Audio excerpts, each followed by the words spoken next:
Our next speaker is Maria. She's class of 2020 and a social studies concentrator. Hello, everybody. Can you hear me? My name is Maria, and I am a junior at Harvard College studying social studies. So I would like to start this presentation with me telling you about my favorite expression in Korean, and it is kokilman kocha. It basically means let's only walk the flower road. However, the meaning is just kind of walking a happy road ahead, just having happy things in the future and just walking a path that truly makes you happy. So I've been to Korea 3 times, as you can see. The first time was in summer of after my freshman year, and if I am to think about it, this is kind of what comes up. This is maybe a 10th of a summer, even not even like a month or whatever. However, for the sake of this presentation, I'm going to be trying to sort of like summarize down my thoughts. However, I find it really important for me to show you pictures and not only tell you about things so that you can see my experience. So first of all, I am an international student from a small country in Romania, and my path has not always been a flower path. I've worked hard to get here. Let me not be humble for once. And even though I moved with my family through a lot of countries and I knew how big the world is, I feel that at the same time, I didn't really kind of understand how many things there are to see. So I came here knowing that I would do government with a focus in the Middle East, and a lot of people were like, you're an international student, you've lived abroad all your life, like why would you leave and why would you go to Korea? So the answer was that I truly feel like there was something kind of like nagging in my brain that there's so much of the world that you haven't seen yet, and there's so many experiences that you could have, and why would you not do it? And the reason is also just because I think that you can't really find yourself in a place that you feel comfortable in, because I could have gone back to Europe, I could have gone to like, I don't know, places that I feel more comfortable in. However, I really believe that going to Korea and immersing myself in sort of like a very colored, a very different culture has really helped me truly find myself. So about my experience in Korea, I put this picture is here because I'm very afraid of water and heights. So I put it up to represent sort of like my fears. I was afraid of many, many things, of not speaking the language because I didn't speak anything. I was afraid of not being able to eat because Korea eats really spicy food and I really couldn't do that. I was afraid of just kind of like getting lost in Seoul and not being able to find my way back. I was afraid of just kind of not fitting in.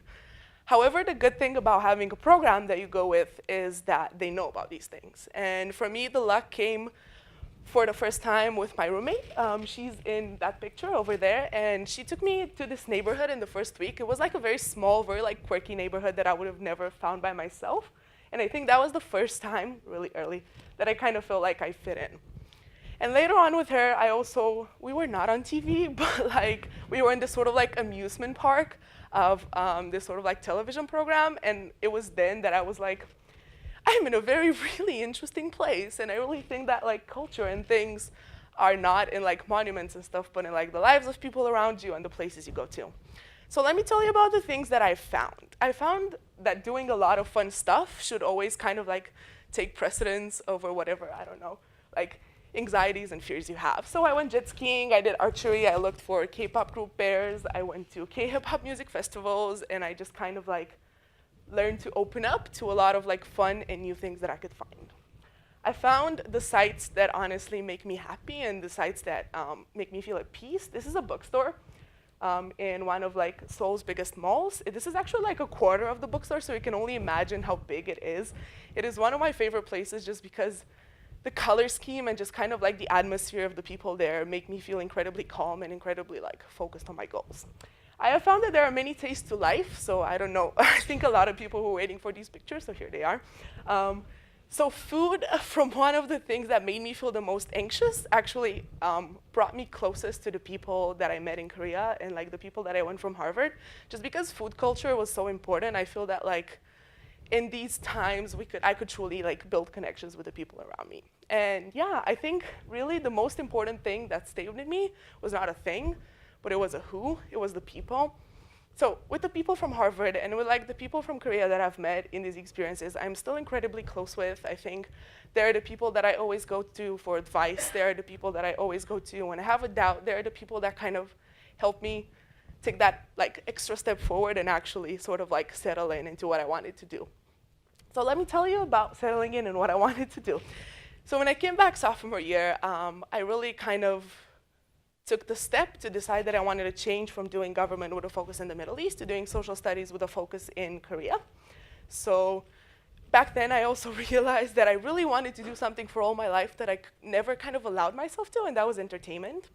So it was very lucky that the Korea Institute offered a CJ Entertainment internship. CJ Entertainment is the biggest entertainment company in Korea, and I actually got to intern there my second summer, and that was really the time where I could move sort of from like finding myself to sort of finding the things that I really wanted to do in life.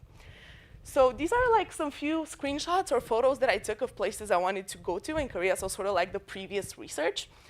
So yeah, next summer I will actually be going for a different type of research to Korea again because I will be going to do my thesis research. So yeah, I think from not knowing anything my sophomore year, I'm going to now to write like a 100-page paper on like the influence of like LGBT rights in entertainment and like sort of like social and cultural change in South Korea. And it was actually in this place in like 4 hours in 110-degree weather that I actually found my topic. It is my favorite place in Seoul. It's one of the like most beautiful parks I'd ever seen, and I think it meant a lot to me just because I felt that back then I felt truly able to sort of just like do things and discover the things that like sort of bubble under the surface. I could find the like colorful, the unusual, and sort of like the things that genuinely make me happy, not the things that I really think I should be doing. So yeah, next summer I will be going there and I will update you with what happens. I put this picture up just because Harvard is great with opportunities, and I really want to reiterate that.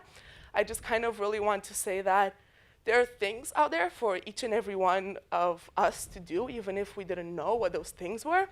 So for me, it was summer school and then internship and then a short program and then thesis research. So I've done all of them, and I can tell you that like something out there is worth it. So I don't want you to leave this presentation and think, oh, going abroad will change my life, because maybe it won't. For me, that's how it happened. But I can guarantee to you that at least you will find sort of like a more improved you. You will be able to understand experiences differently. You'll be able to lead your life differently. So I think it's worth it. So I almost fell into a fountain trying to take this picture, so I hope you appreciate the sentiment. It says I sold you.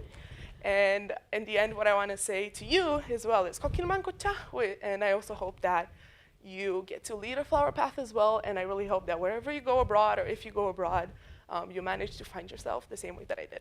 Thank you.